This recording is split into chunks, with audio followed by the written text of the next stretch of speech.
Madhya Pradesh police महकमे से जुड़ी एक बड़ी खबर सामने आई है। प्रदेश में नए पुलिस महानिदेशक यानी डीजीपी की तलाश आधिकारिक तौर पर शुरू हो गई है।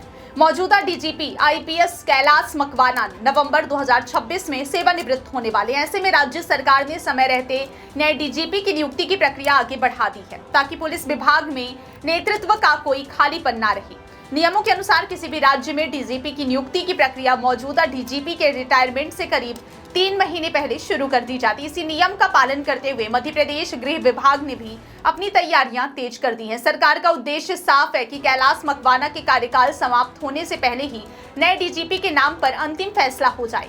इस प्रक्रिया का पहला चरण वरिष्ठ आईपीएस अधिकारियों की स्क्रूटनी का है। गृह विभाग ने उन सभी अधिकारियों की विस्तृत जांच की है जो नवंबर 2026 से पहले डीजीपी या स्पेशल डीजीपी स्तर तक पहुंच सके हैं और या फिर पहुंचने वाले अधिकारियों की सिर्फ वरिष्ठता ही नहीं बल्कि उनकी पूरी सर्विस प्रोफाइल का भी मूल्यांकन किया गया है। बताया जा रहा है कि प्रत्येक अधिकारी की 360 डिग्री प्रोफाइल तैयार की गई है। इनमें उनकी सेवा अवधि, विभिन्न जिलों और इकाइयों में कार्य का अनुभव, प्रशासनिक क्षमता, कानून व्यवस्था संभालने का रिकॉर्ड, नेतृत्व कौशल और प्रदर्शन जैसे कई पहलुओं को शामिल किया गया है। इन सभी जानकारियों के आधार पर एक विस्तृत सूची तैयार कर गृह विभाग को सौंप दी गई है। अब यह फाइल सरकार के उच्च स्तर पर भेजी जाएगी। वहां से मंजूरी मिलने के बाद अगला महत्वपूर्ण चरण शुरू होगा। इसके तहत वरिष्ठ आईपीएस अधिकारियों की सूची संघ लोक सेवा आयोग यानी यूपीएससी को भेजी जाएगी। यूपीएससी सभी नामों का परीक्षण करेगा और फिर पात्र अधिकारियों का एक पैनल तैयार कर राज्य सरकार को भेजेगा। इसी पैनल में शामिल अधिकारियों में से मध्य प्रदेश सरकार नए डीजीपी का चयन करेगी।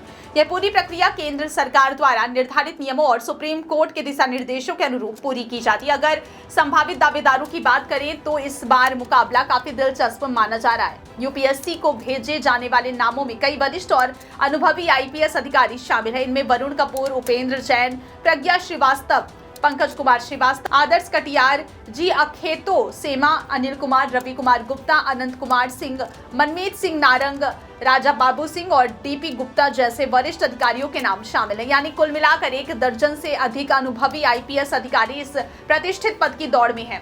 इन सभी अधिकारियों की अपनी अलग कार्यशैली, प्रशासनिक अनुभव और सेवा रिकॉर्ड है। यही वजह है कि इस बार डीजीपी की नियुक्ति को लेकर पुलिस महकमे के साथ साथ प्रशासनिक गलियारों में भी काफी चर्चा है। विशेषज्ञों का मानना है कि डीजीपी का पद केवल एक प्रशासनिक जिम्मेदारी नहीं बल्कि पूरे राज्य की कानून व्यवस्था का नेतृत्व करने वाला सबसे महत्वपूर्ण पद होता है। अपराध नियंत्रण, पुलिस आधुनिकीकरण, सुरक्षा व्यवस्था, महिला सुरक्षा, साइबर अपराध से निपटना और बड़े आयोजनों के दौरान पुलिस बल का संचालन, इन सभी महत्वपूर्ण जिम्मेदारियों की कमान डीजीपी के हाथ में होती है।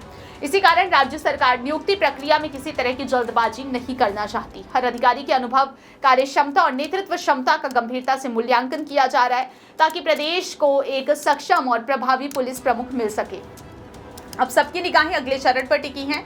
जैसे ही सरकार की ओर से सूची को अंतिम मंजूरी मिलेगी, उसे यूपीएससी के पास भेज दिया जाएगा। इसके बाद आयोग अपनी सिफारिशों के साथ एक पैनल तैयार करेगा। माना जा रहा है कि आने वाले कुछ सप्ताह में यह प्रक्रिया आगे बढ़ सकती है और नवंबर 2026 से पहले नए डीजीपी के नाम पर अंतिम फैसला सामने आ सकता है।